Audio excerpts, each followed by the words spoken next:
Animal kingdom के बारे में बताएं। देखिए, एनिमल किंगडम के बारे में हम लोगों को ज़्यादा पता नहीं होता। हर आदमी अपने हिसाब से सोचता है कि ये पशु ऐसा है, ये कैसे होगा, क्या होगा। मैं खुद एक वेटनेरियन हूँ और मैं doctor Atul Joshi, veterinary graduate from Pantnagar university, और मेरा पिछले 45 साल का अनुभव है जो मैं आप लोगों को बता रहा हूँ। एनिमल किंगडम जस्ट आपको सामान्य ज्ञान की तरह बताऊंगा कि एनिमल किंगडम का मतलब हो गया एंट टू एलिफेंट। मतलब मामूली छोटी सी चींटी से लेकर और हाथी तक इतना बड़ा एनिमल किंगडम है, उसमें तरह तरह के पशु आते हैं। देखिए, पशु जैसे होते हैं, एक पहला इस तरीके का होगा जिसको हम पालतू पशु कहते हैं। ठीक है, पालतू पशु। पालतू पशु, पालतू पशु कौन होते हैं? जैसे गाय है, भैंस है, घोड़ा है, और हमारा पेट एनिमल कौन से होते हैं? जैसे कुत्ता है, बिल्ली है, इनको पेट जिसको कि हम घर में रखते हैं। और जो हमारे पालतू पशु हैं उनको क्या बोलते हैं? डोमेस्टिकेटेड एनिमल, जिनको कि हम घर में, घर से मतलब कभी दूध के लिए, उसके लिए पालते हैं, तो इनको कहते हैं। दूसरा होता है, देखिए, ये है वाइल्ड, जंगली पशु। जंगली पशु, जंगली पशु में आपने देखा होगा कि जू में जाते हो, चिड़ियाघर में जाते हो, तो विभिन्न श्रेणी के पशु मिलते हैं, जिनमें कि हाथी भी है, शेर भी है, चीता भी है, भालू भी है। ऐसे ये सब वाइल्ड एनिमल में आता है, जिनको कहते हैं जंगली पशु। ठीक है, और इनकी हर एक अलग अलग बिहेवियर होता है, हर एक की अलग अलग एनाटॉमी होती है, लेकिन उनका मैं आपको बताऊंगा अलग अलग से वर्गीकरण कैसे करते हैं। और तीसरे टाइप के होते हैं जिनके कहते हैं रेप्टाइल्स। रेप्टाइल का मतलब जैसे रेप्टाइल्स,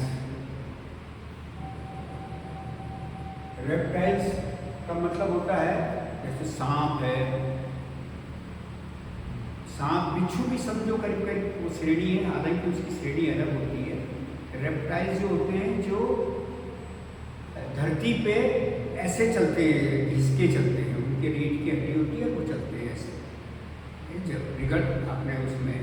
और चौथे टाइप के पशु होते हैं, जैसे पशु में पक्षियां हैं, बर्ड्स, बर्ड्स पक्षी,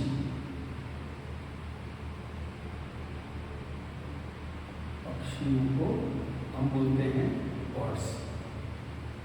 तो ये मोटी तौर पे बता रहा हूँ, इनका ज़्यादा हम वो नहीं कर रहे हैं, आपको मोटी मोटी तौर पर बताते हूँ कि वेटरनरी साइंस एक एंट से लेकर, मतलब छोटी सी चींटी से लेकर और हाथी तक का जो पूरा ज्ञान देता है वो वेटरनरी साइंस है, पशु से संबंधित। उन्हीं के बारे में आपको बताऊंगा। अब पहले अगर हम लें पालतू पशु, तो पालतू पशु किस टाइप के होते हैं? जैसे पालतू पशु लिए हमने, पालतू पशु, पालतू पशु आपके आ गए, जैसे गाय है, ठीक है, गाय, ये भैंस, घोड़ा,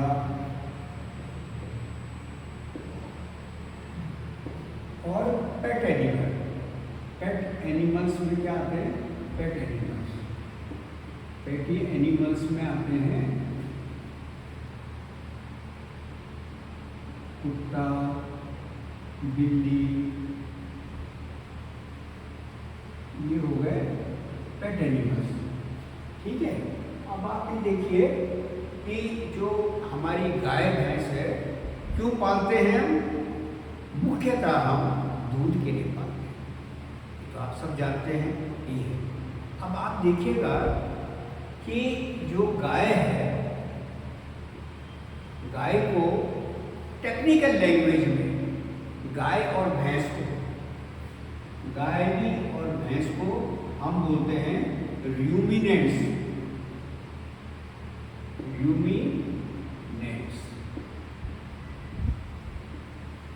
इनको रूमिनेंट्स बोलते हैं। क्यों बोलते हैं रूमिनेंट्स? इनमें 4 पेट होते हैं। सुनने में बड़ा अजीब सा लगता है। अब आप देखिएगा कि 4 पेट कैसे कैसे होते हैं। इनके इसलिए इनको ह्यूमन बोलते हैं। सबसे पहले ह्यूमन होता है,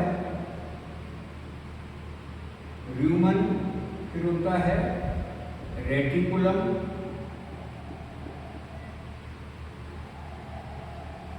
फिर होता है एगोमेजम,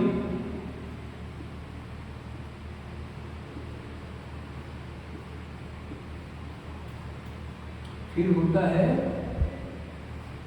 ओमेजम।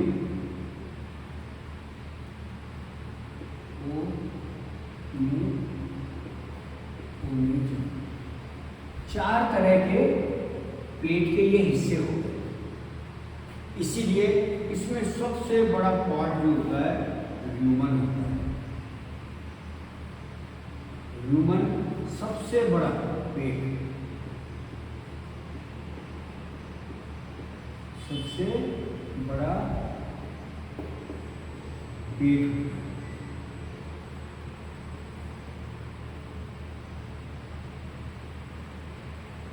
सबसे बड़ा पेट मतलब जैसे गाय है हमारी, क्या होती है, जब घास खाती है तो खाते चले जाते हैं लोग। और ये ह्यूमन में कम से कम 150 से लेकर 200 किलो तक का इतना बड़ा थैले में भर सकते हैं।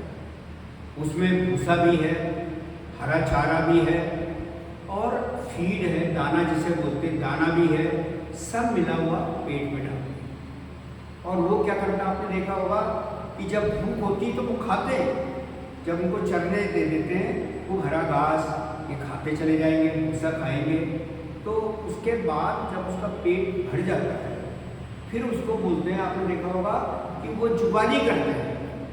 आराम से जब होता है तो पशु धीरे धीरे धीरे धीरे, तो कुदरत ने उनकी एनाटॉमी ऐसी बनाई है कि जो ह्यूमन उन्होंने थैला में भरा हुआ है उससे ऊपर ले आते हैं। और ऊपर लाते हैं तो फिर अपने मुंह में, और पशु के दोनों तरफ के दांत, एक तरफ के दांत होते हैं बस ऊपर के, नीचे नहीं होते। तो वो क्या करता है, अपने जो जबड़े में इधर कुछ होते हैं और बाकी ऊपर का हिस्सा होता है जिनमें दांत, तो धीरे धीरे जुगाली करता है। और जुगाली से क्या फ़ायदा होता है कि उसमें लार की ग्रंथियाँ होती है।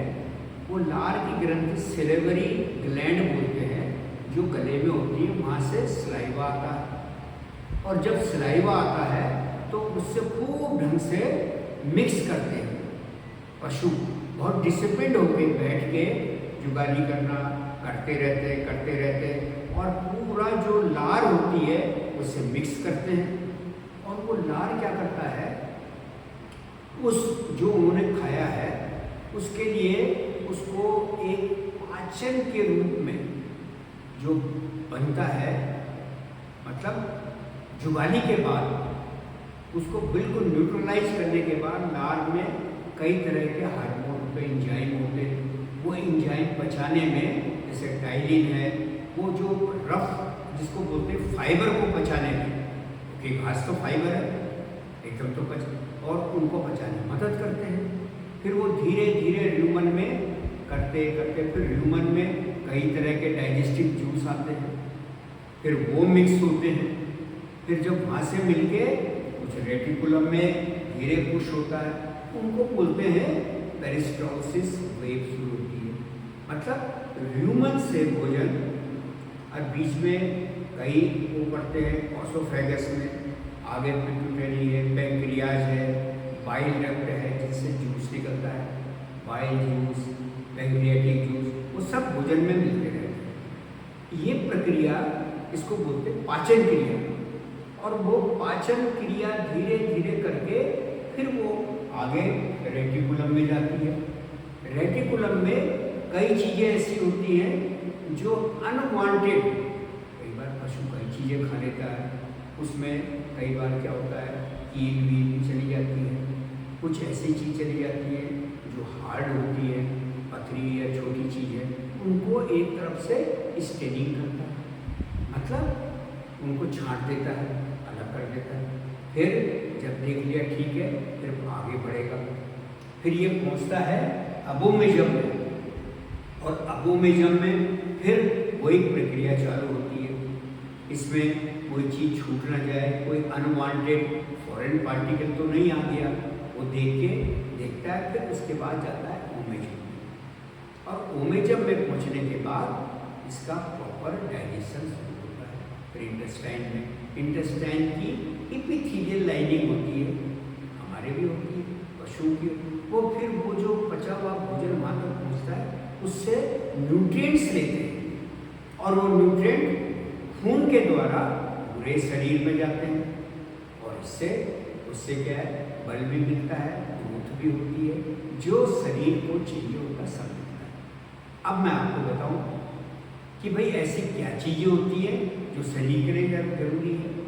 शरीर के लिए, चाहे हमारा हो या पशु का हो या कोई, 5-6 चीज़ें बहुत जरूरी है। पहला कार्बोहाइड्रेट, दूसरा फैट, फिर प्रोटीन, फिर विटामिन्स, फिर मिनरल मिक्सचर और स्वच्छ जल। इन सब का समावेश को हम बोलते हैं कि ये संतुलित आहार है शरीर के लिए, चाहे हमारा हो या पशु का हो। इनमें से कोई भी कमी अगर होती है तो देखो, अगर विटामिन की कमी होगी तो विटामिन्स में कई विटामिन आते हैं जो आँख भी कमज़ोर कर सकता है, या विटामिन डी की कमी हो तो हड्डियाँ कमज़ोर हो जाएगी हैं। साथ में मिनरल हैं, अगर मिनरल की कमी हुई तो क्या होगा, बोन में भी कमी आ जाएगी, हमारी मसल संतुलित नहीं हो पाएंगी। ऐसे कई हमारे बॉडी पार्ट हैं जो इन चीज़ों से बने। कार्बोहाइड्रेट इतना जरूरी है, प्रोटीन हमारे बढ़ाव के लिए। इवन दूध में आप देखें कि प्रोटीन कितना परसेंट है, हम लोग देते हैं 5, 6, 7, 8% है। फैट कितना है भाई, फैट हमारा अगर गाय है तो 4%, 5%, जनरली 3.5 और 4 के बीच एक हमें गाय के दूध में मिलता है। भैंस के दूध में 8% तक फैट होता है, और दूध मुख्यतः 87% तक पानी होता है। बाकी जो 13% है उनको सॉलिड्स बोलते हैं। सॉलिड में क्या आ गया, मिनरल आ गए, विटामिन आ गए, प्रोटीन आ गया, कार्बोहाइड्रेट आ गया, फैट आ गया, ये सब सॉलिड्स में। तो बड़ी आप देखेंगे कि अगर कोई गाय 10 लीटर दूध दे रही है तो उसके शरीर से कम 9.25 लीटर तो पानी बाहर आ गया, और 1.25 लीटर करीब सॉलिड्स बाहर आए। तो अगर हम उसकी पूर्ति नहीं करेंगे पशुओं में, खासकर गाय भैंस में, तो क्या होगा, कमी होगी। अब आप खुद सोचिए कि एक मोटरसाइकिल है, उसका एवरेज बताया है कि 55 लीटर, 55 किलोमीटर चाहिए। ठीक है जी, आपने पेट्रोल भराया, 55 किलोमीटर तक पहुंची, उसके बाद क्या हुआ कि मोटर गुड़गुड़ करने लगे, पेट्रोल तो खत्म हो रहा है। फिर थोड़ा हिला बुला के कोने काने से निकालते, फिर 1-2 किलोमीटर, 2-3 किलोमीटर और चल जाए, लेकिन फिर आके रुक जाए। वो कहता है अब भरपाई चाहिए, पेट्रोल तो फिर डालना पड़ेगा। ऐसे ही जब अगर हम दूध में हमने सब ले लिया और 10 लीटर, अब उसकी भरपाई नहीं करेंगे, अगर पानी नहीं पिलाएंगे, तो अक्सर पशु जब दूध निकालते हैं तो किसान लोग उसके आगे स्वच्छ जल रखते हैं, ये अच्छी बात है।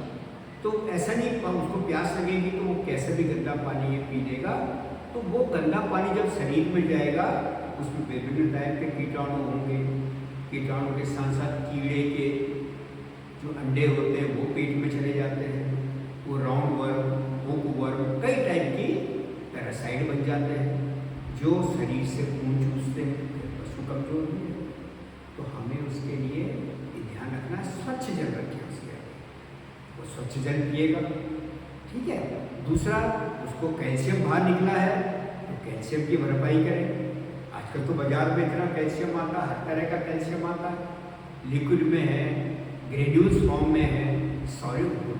देखिए विटामिन हैं तो विटामिन बाहर निकले। उनका पशु आहार ऐसा होना चाहिए जो संतुलित हो, जिसमें विटामिन भी है, मिनरल भी मिला हुआ है, साथ में प्रॉपर प्रोटीन डाइट है, अच्छा फूड हो।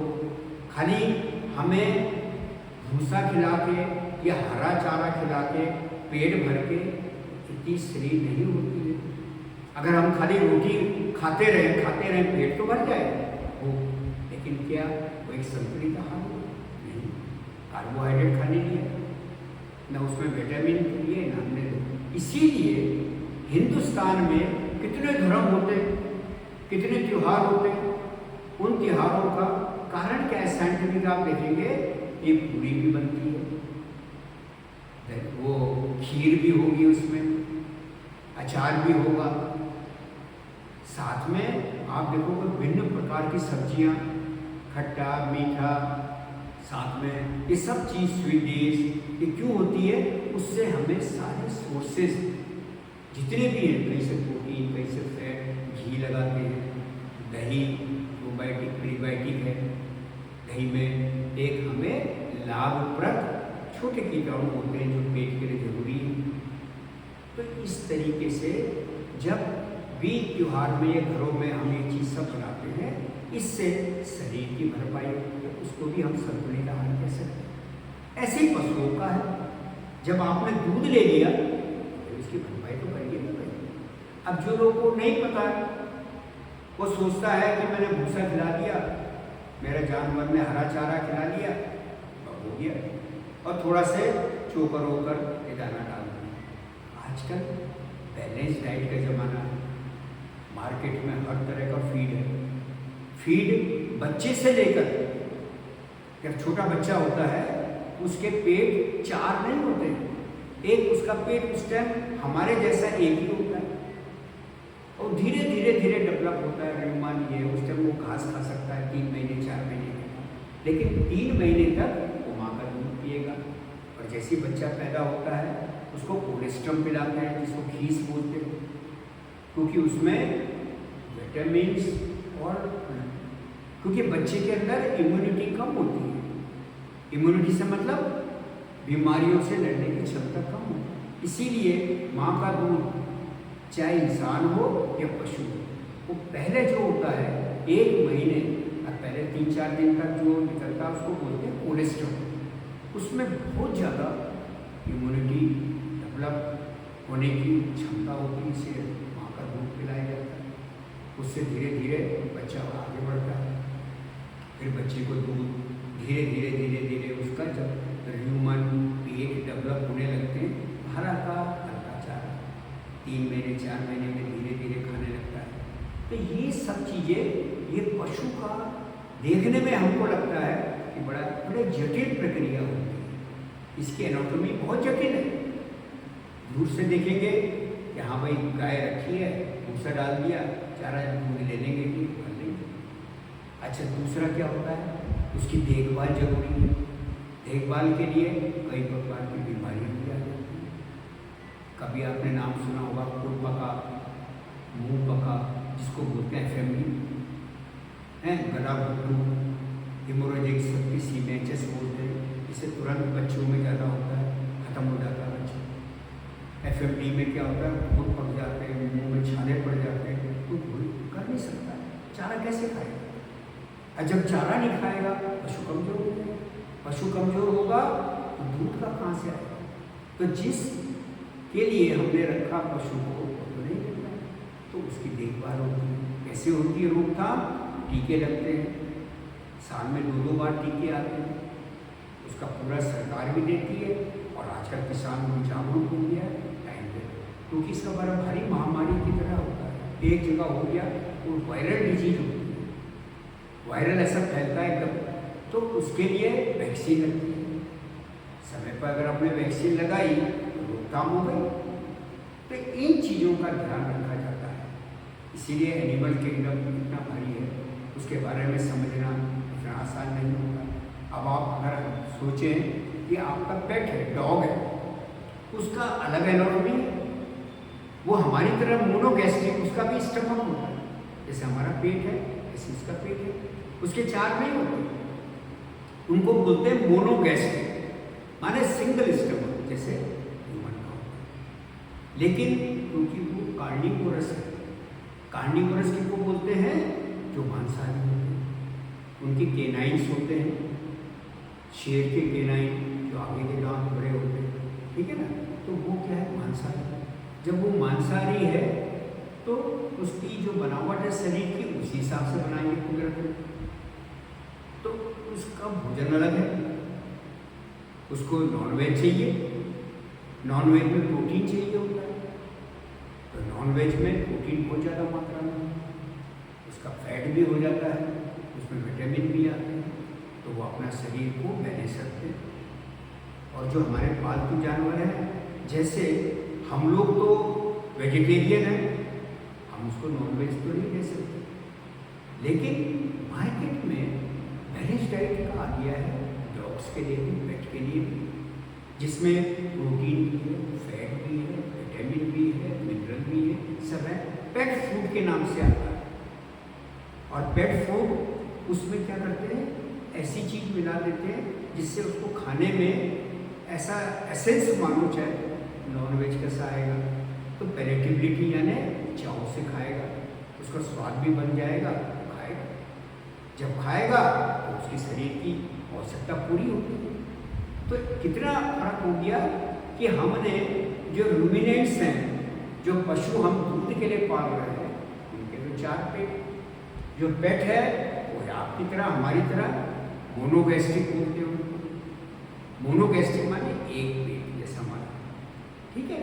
तो ये मोटी मोटी बात होता है। घोड़ा भी क्या होता है कि घोड़े में थोड़ा सा दोनों का पुट मिलता है, और साथ में घोड़े का क्या होता है? पेट, ह्यूमन और हार्ट के बीच एक जिसे बोलते हैं पार्टीशन होता है, पेरिटोनियम टाइप, तो बहुत वो डायफ्राम को रोकता है।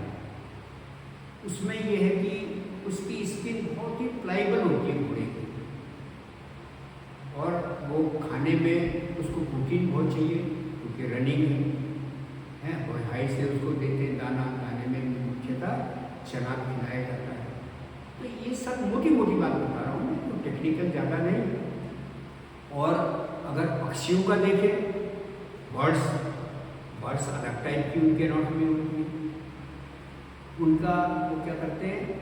गले के पास एक अंग होता है जिसमें वो दाना भरते हैं, छोटा यहाँ पे गले के पास, उसका नाम होता है, और वो मैं नाम अभी थोड़ा दिमाग में आएगा, मैं बताता हूँ। उसमें वो दाना चुगते भरते, दाना चुगते भरते, फिर धीरे धीरे उससे वो क्रॉप बोलते हैं, उसे क्रॉप में भर लेते, थैली सी रहती है, भर लेते, फिर आराम से जब वो होते हैं उसको फिर बचाने का धीरे धीरे कोई प्रक्रिया होती है। उसकी एनाटॉमी थोड़ा अलग होती है, ठीक है ना। ऐसे जो मुर्गियाँ हम पालते हैं, मुर्गियाँ 2 तरह की होती हैं, एक अंडे वाली और एक को बोलते हैं टेबल बर्ड। टेबल बर्ड माने जो खाने वाली होती है, उनको बोलते हैं ब्रॉयलर। जो अंडे वाली है उन मुर्गियों को बोलते हैं लेयर। लेयर्स माने अंडे वाली, ब्रॉयलर माने खाने वाली, ठीक है। तो उसमें क्या फर्क है? अंडे वाली मुर्गी साइज का छोटा होगी, जब साइज में छोटी होगी तो ज़्यादा नहीं खाएगी और अंडा देगी रोज। और जो खाने वाली ब्रॉयलर है उसका भी नियम है कि वो 1 महीने में 1 किलो प्लस होना चाहिए, तो उसको हाई प्रोटीन डाइट चाहिए, और वो दर खाता है, इससे बॉडी उसकी बढ़ती है, और 1 महीने के अंदर 1 किलो से ऊपर चला जाता है। तो फार्मर का जब बेचता है तो वो 1 महीने के अंदर बाहर निकाल देता है, ठीक है ना। उसको बोलते हैं ब्रॉयलर। और जो अंडे वाली है वो लेयर, वो करीबन 16 से लेकर 18 वीक के बाद अंडा देना शुरू कर देती है। जब अंडा करीबन 99% तक की अभी अच्छी ब्रीड आ गई है, अंडा देती है, तो किसान को फायदा है, उसको अंडे मिल रहे हैं। अगर उतने नहीं मिलेंगे तो भोजन तो खिला रहा है, ये दाना दे रहा है, उससे पैसे लगते हैं। अगर अंडे नहीं मिलेंगे तो उसको थोड़ा नुकसान होने के चांस है। ऐसी ब्रॉयलर का है, अगर मार्केट नहीं मिला, 1 महीने में वो बड़ा हो गया तो खूब खाता है, और अगर मार्केट नहीं मिला तो वो तो खाता रहेगा, खूब होता रहेगा, तो उससे किसान का नुकसान है। तो क्या हुआ कि आप चीज़ को ध्यान रखिए, अच्छी ब्रीड की लेयर लेनी है। लेयर मैंने आपको बताया अंडे वाली मुर्गी, और अच्छे ब्रीड का ब्रॉयलर लेना है। उसमें मेल फीमेल नहीं होता है। ब्रॉयलर का चाहे मेल हो या फीमेल हो, वो टेबल पर बचता है, खाने का मतलब है, ठीक है, उसे मेल फीमेल का कोई मतलब नहीं। जबकि लेयर में फीमेल ही अंडा देती है, ठीक है। तो उसकी पहले जैसे बच्चा बाहर निकलता है, आपको पता होगा कि अंडे को इंक्यूबेशन में रखते हैं, और किस वाले अंडे को रखते हैं, जो बाजार में मिल रहा है वो फार्मी अंडा होता है, सफ़ेद, उसमें लाइव नहीं है। जो ब्रीडिंग वाले अंडे होते हैं जिसमें कि मेल फीमेल साथ रहते हैं, उनका जो अंडा आएगा उसमें लाइफ होती है, और वो लाइफ वाला अंडे को ही इंक्यूबेशन में रखते हैं, और 21वें दिन चूजा आता है। और देखिए इंसान में और बर्ड में क्या फ़र्क है, चूजा तो पहले दिन से भागेगा, और इंसान का बच्चा 3 महीने 4 महीने साल भर तक चलना शुरू करता है। तो कुदरत की देन है, वो अंडे से बाहर निकला शू भागता है, ठीक है। तो उसके लिए उनको हम लेयर बोलते हैं। फिर उसमें जब बच्चा बाहर आता है, उसमें क्या होता है कि वो लोग बड़े बड़े अच्छे साइंटिफिक लोग होते हैं जो देखते हैं ये मेल है या फीमेल है। लेयर में जो अंडे वाली होगी उनको छांटते हैं, जो फीमेल होगी उसको एक तरफ, जो मेल होता है उसमें भी करीबन 90% तो फीमेल होती है, 10% का एरर आ सकता है, तो उनको अलग निकाल देते हैं, क्योंकि उसे अंडा तो मिलना नहीं। तो धीरे धीरे वो भी टेबल पर बच के लिए चल जाता है, ठीक है। तो ये मैंने आपको मोटी तौर पर बताया है ना। तो आप जहाँ तक आ गया रेप्टाइल की बात, रेप्टाइल तो आप जानते ही हैं, सांप, ये सब भी चलने वाले, घिसके चलने वाले, तेज चलने वाले, ये हैं। इनका भी कई बीमारियां ऐसे होती हैं जो उनको हम एंटीबायोटिक दे देते हैं। आप जू में जाओगे, जू में देखिए कितने टाइप के एनिमल होते हैं, है ना। तो उसकी भी स्टडी होती है। आजकल वाइल्ड एनिमल्स के लिए एक अलग साइंस आ गई है, और जब ग्रेजुएशन लेवल में पढ़ा तो वाइल्ड एनिमल के बारे में भी एक चैप्टर होता है, पढ़ाया जाता है, ठीक है। तो मैं ये आपको मोटी तौर पर आज ये बताया कि देखिए बर्ड्स के बारे में बता दिया आपको, रेप्टाइल के बारे में मोटी तौर पर बताया।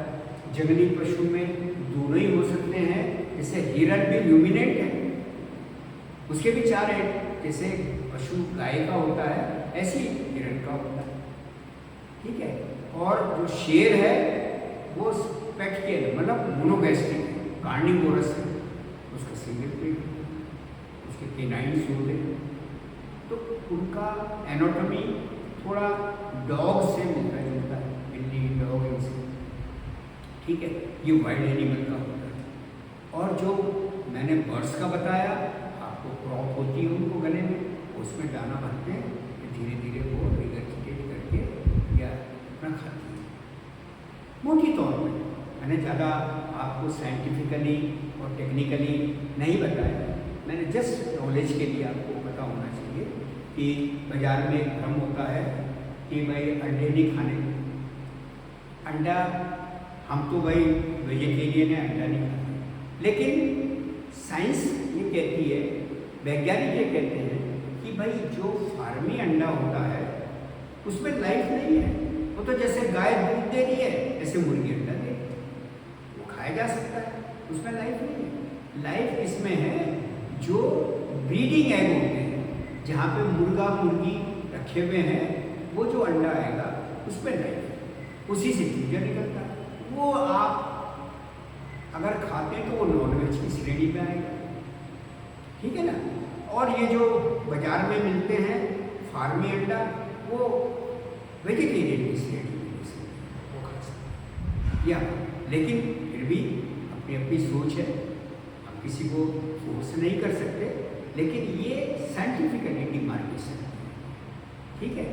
ऐसी दूध का आप देखेंगे कि दूध में भी आप प्रोटीन का भी कई टाइप के प्रोटीन का भी आ गया है कि इसके दूध में इतना ये वाला प्रोटीन होता है, उसकी डिटेल में हम नहीं जाएंगे।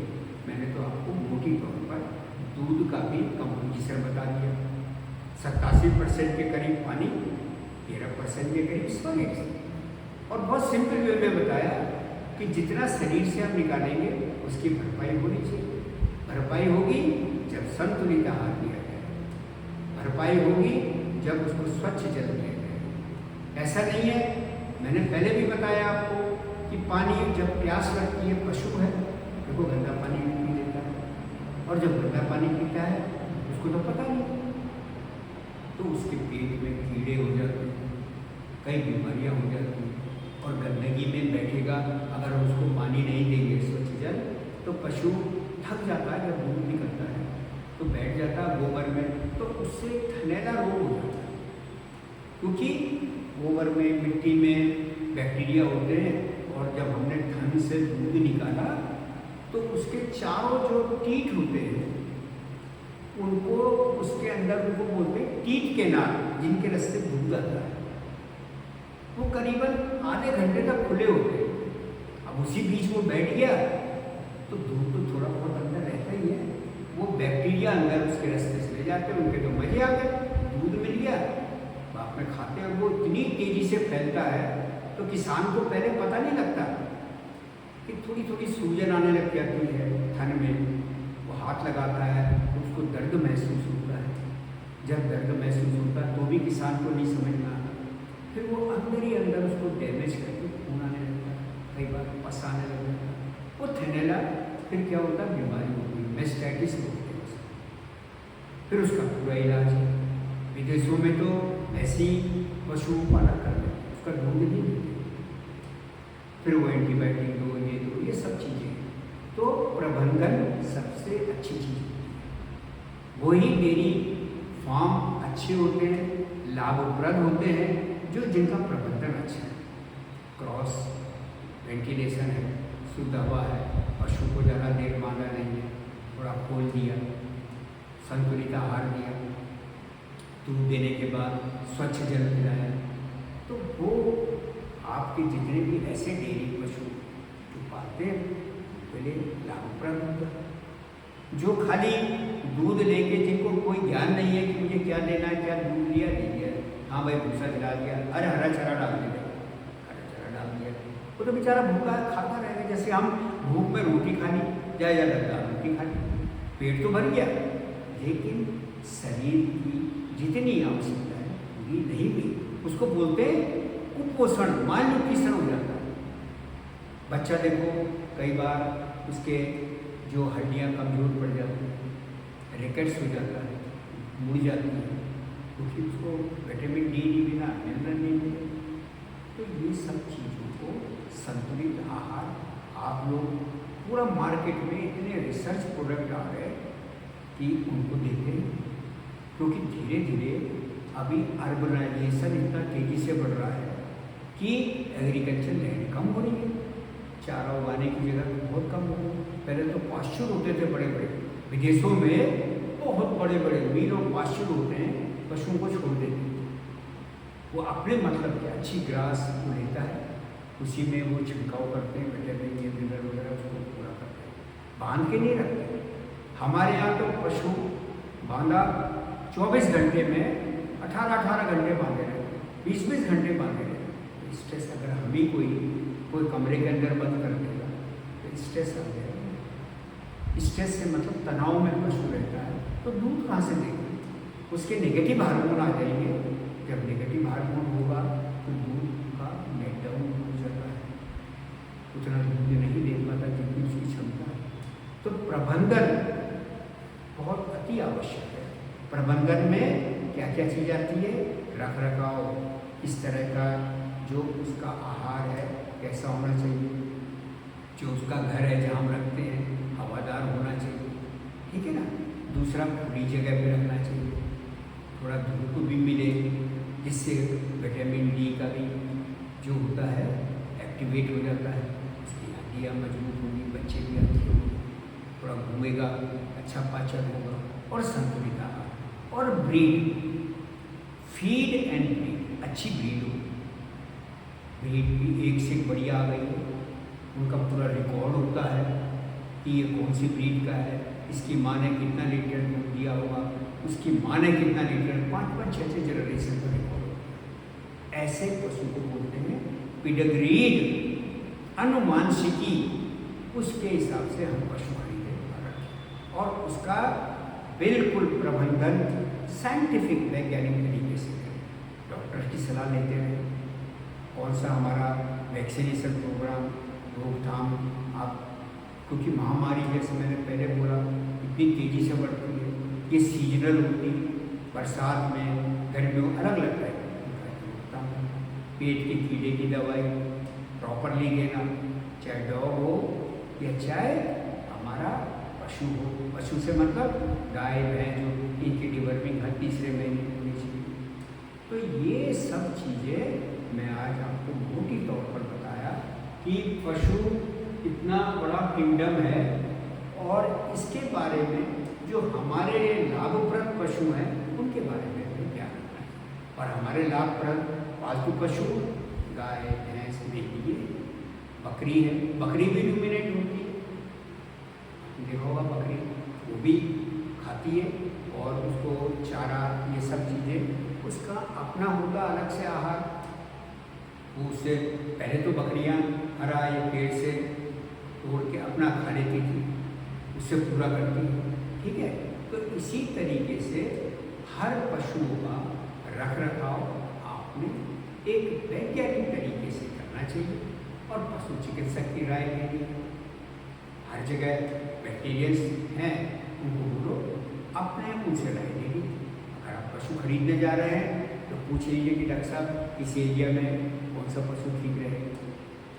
और अभी तो सरकार देसी पशुओं पे जोर दे रही है, क्योंकि देसी पशुओं में कौन कौन आते हैं? साहिवाल है, गिर है, थारपारकर है, कांकरेज है, रेड सिंधी है, ऐसे कई हमारे देसी पशु जिनका रिकॉर्ड है। गिर है, मैं आपको एक किस्सा बताता हूँ। जब गिर हमारे इतनी बढ़िया गाय होती है, ये ब्राज़ील वाले हमारे यहाँ गिर पूरा जहाज भर के ले गए, ये तो दूसरे पर्पज के लिए ले गए, ठीक है। लेकिन कुछ वहाँ पे गिर को लोगों ने पाल लिया और उसको पाल करके देखा कि वो लोगों ने साइंटिफिकली उनका भोजन व्यवस्था ये सब करके यहाँ अगर वो कैसे आज वही ब्राज़ीलियन गिर 40-40 लीटर दे रही है, जो हम लोग उनको नहीं पाल पा, उनका देखभाल वैज्ञानिक तरीके से नहीं। वही ब्राज़ीलियन गिर आज 40 लीटर एवरेज का दूध दे रही है। डेनमार्क में कई जगह ब्राज़ीलियन जो गिर है, अब धीरे धीरे हमारे यहाँ उस पर बहुत काम हुआ और गिर से बढ़िया पशु नहीं है।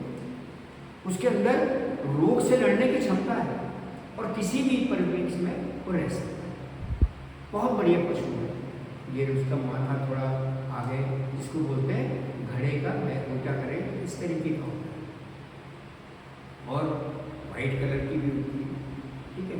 तो मेरा आज के लिए इतना ही है कि मुख्यतः पशु जो संसार है उसके बारे में मैंने कोशिश की।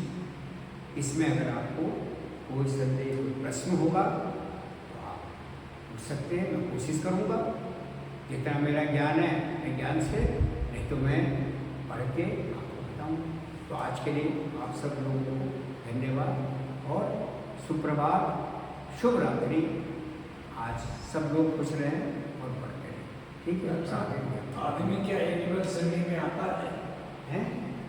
आदमी मनुष्य क्या मनुष्य का किसी जैसे आपने अच्छा प्रश्न किया कि मनुष्य उसी कैटेगरी के में बीच में आ जाता है। कितनी देखिए, मैंने बोला ना एंड से एलिफेंट। अब जैसे डॉग है और हमारा पेट एक जैसा है ना, जो रिक्वायरमेंट पशु की है वो हमारी भी।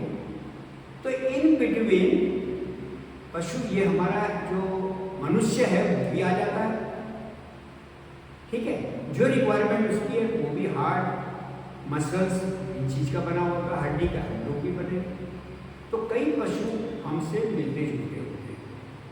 उन कईयों के हमारे जैसे दांत होते हैं, कईयों के ऊपर के दांत हैं, नीचे के नहीं, ठीक है ना। कईयों की क्या होती है कि हमारा जैसे मोनोगैस्ट्रिक है, वो भी मोनोगैस्ट्रिक है। मोनोगैस्ट्रिक माने सिंगल स्टमक, वो भी है। जैसे मैंने आपको पहले भी बोला, पेट है हमारा, डॉगी है, वो सिंगल स्टमक। तो ये सब चीजें आदमी तो बीच में आ जाता है। अब जैसे डॉक्टर साहब ने पूछा इलाज की बात है, देखिए एंटीबायोटिक को, या मैं आपको एग्जांपल देता हूँ कि अगर हमें किसी को एंटीबायोटिक देना, जो हम let us suppose take tetracycline या ऑक्सीटेट्रासाइक्लिन, इंसानों में कोई लगता है, खाली बॉडी वेट के हिसाब से हम पशुओं को कैलकुलेट करके देते हैं। और अगर डॉगी है तो उसकी डोज करीब करीब इंसान की डोज के बराबर ही होगी। अगर बड़ा पशु है तो उसकी डोज को कैलकुलेट करेंगे वेट के हिसाब से। दवाइयाँ तो वही है, एसिडिवर्मिक है, एल्बेंडाजोल है, फेनबेंडाजोल है, टेट्रामिसोल है। तो उनकी डोज बॉडी वेट के हिसाब से, ब्रीड के हिसाब से, कौन सी ब्रीड का है, कौन सी स्पेसीज है, इसको दे रहे हैं। इवन मधुमक्खी को भी हम लोग दवाई देते हैं। जो पालते हैं ना, उसमें इनके लिए भी हम दवाई देते हैं, उनको भी टेट्रासाइक्लिन कई बार देना पड़ता है। तो क्वेश्चन क्या होता है कि पशुओं का और इंसान तो बीच में इस जगत में कहीं भी फिट हो जाता है, कोई अलग चीज नहीं है। और वेटरनरी साइंस एक तरफ से देखा जाए तो काफ़ी कॉम्प्लिकेटेड है। जो अगर हम सोचें, जो जू के में पोस्टिंग होती है, उन्होंने वो पशु तो कभी नहीं देखे, उनका इलाज कैसे करेंगे। तो आजकल वाइल्ड एनिमल की स्टडी शुरू हो गई, उनके बारे में पढ़ाया जाता है, जागरूकता की जा रही है, ठीक है। तो ऐसा ही बड़ा इंटरेस्टिंग ही हमारा वेटरनरी साइंस है। और ये पशु जगत भी अपने में बड़ा दिलचस्प है। हर एक के थोड़ी थोड़ी बातें मैंने आपको बताई, उन्हें आपको मैं धन्यवाद देता हूँ और शुभ रात्रि। आपका दिन भी शुभ हो, आपका सुबह भी शुभ हो, शाम भी अच्छा हो और रात भी अच्छा। धन्यवाद। डॉक्टर साहब एक प्रश्न और, हाँ जी, जो पानी के मतलब मछलियाँ हैं, कछुए हैं, किस श्रेणी में रखी जाएंगी? ये एक्वेटिक एनिमल्स होते हैं जो पानी में, इसमें भी दो टाइप के होते हैं। एक होते हैं जो जल में भी और धरती पे भी चल सकते हैं, रह सकते हैं, जैसे कछुआ है। कछुआ पानी में भी रह सकता है और धरती में भी रह सकता है। केंचुआ भी है ना। तो उनको ऐसी हमारे कई ऐसे, जैसे भी मछली तो बाहर निकलेगी तो खत्म हो जाएगी, वो पानी की। तो इसीलिए मैंने बोला कि पशु संसार बड़ा ही विचित्र है दोस्तों। ऐसे ऐसे पशु और जीव हैं जिनके बारे में हमने कभी सोचा भी नहीं, लेकिन भाई समय आने पर इनकी स्टडी होगी, करा जा रहा है। इनको बोलते हैं एक्वाकल्चर। एक्वा माने जो पानी में रहते हैं, और एक्वाकल्चर माने मछली और क्रैब्स। क्रैब बड़ा भारी मार्केट है, विदेशों में क्रैब के लिए क्रेज है, बहुत महंगा मिलता है।